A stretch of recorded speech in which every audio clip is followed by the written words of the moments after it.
We are back with episode 2 of Chuang Asia 2025, and things are getting really spicy.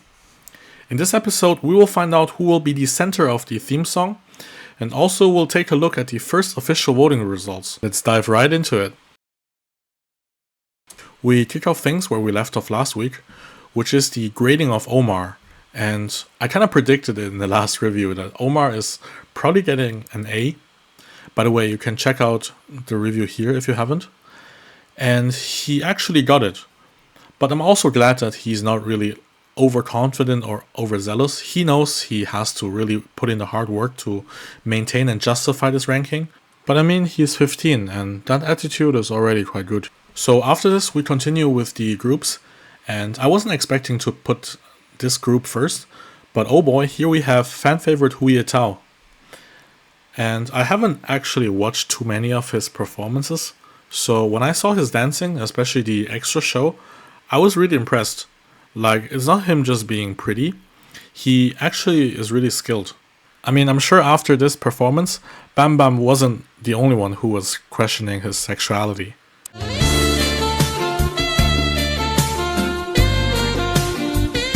So after that, they kind of made a mixed cut of some pretty mid groups. I mean, we're not going through all of them since that would kind of make this video too long. The next groups that I want to talk about here are the original groups. Last season we had CSJ and now we have Racebace and the Japanese one, Maison B. I actually always enjoy these because they have kind of unique backgrounds and experiences and always bring something special to the stage. It's kind of like sad to see that they signed with a company and trained for 6 years without getting a real shot. Like, for example, Jelly is 27 and the other two are 24 and 25. So they're basically 10 years older than Omar. I mean, they're still young, don't get me wrong, but it just goes to show how early idols start nowadays. As for the performance, I gotta agree with the judges. This Dong Dong guy really killed it. Also with his rap, and he sort of has this likable aura, so we should definitely keep an eye on him. From the second performance, you can see that those 3 Japanese trainees, they're quite experienced on stage. And for me, I actually liked Liu the most. I think he's kind of really consistent and good in both singing and dancing, so I'm not sure why he's the only one who got an B here. But spoiler alert, there's gonna be some changes later on this episode. Lastly, we got the group What Makes You Beautiful with WhyLucas. I actually really enjoyed his 2 self-written songs that he played on the guitar.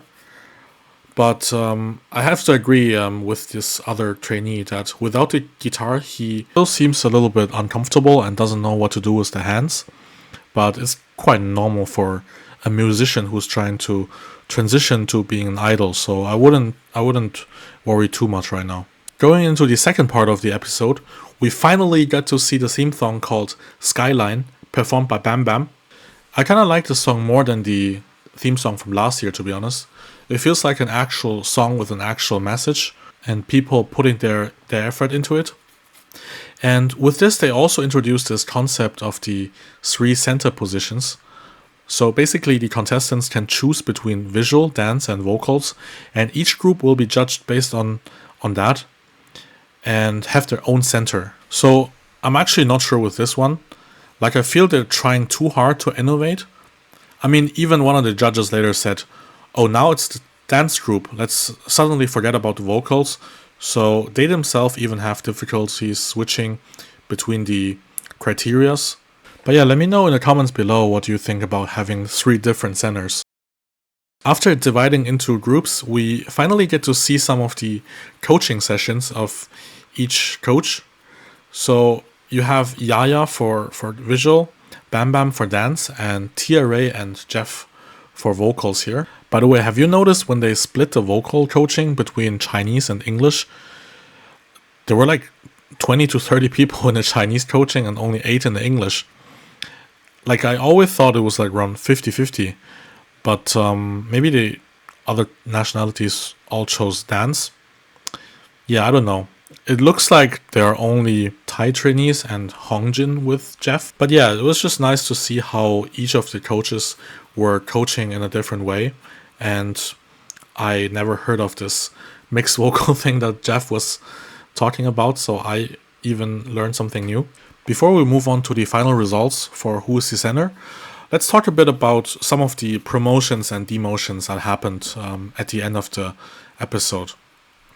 So basically, Hikaru and Shoya got demoted from A to B, while Leo got promoted from B to A, which confirms what I previously said about Leo.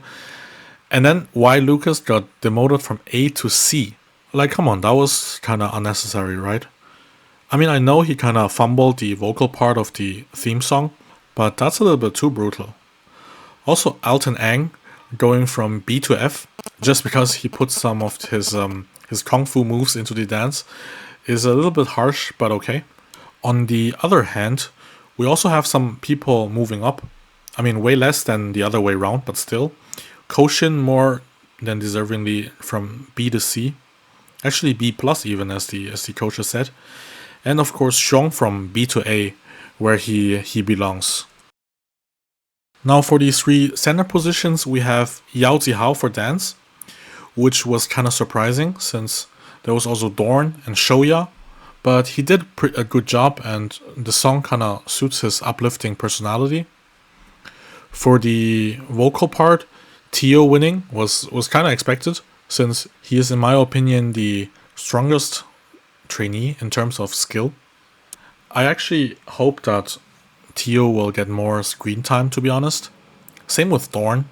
Like, I almost cannot remember a single line from Dorn this episode. Yeah, so for visual center, it was kind of like a two-horse race between Omar and Hu Yetao. But after seeing Hu Yetao's performance, we gotta give it to Omar this time.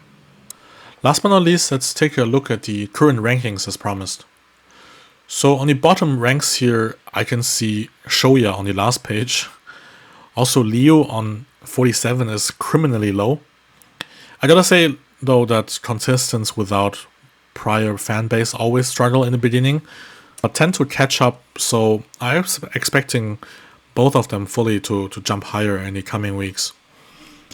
We're actually not going too much into details here on the rankings this week, but some of the higher contestants I actually can't even remember, or they just didn't have much screen time, like Shen or Pete or even Smart. But I'm sure there's a reason people vote for them. As for the top 7, I think there's a good chance that 4, no, actually even 5 of them are going to stay there until the end. So yeah, that concludes this week's review. If you like this video, please give it a thumbs up or leave a comment. That will help me a lot.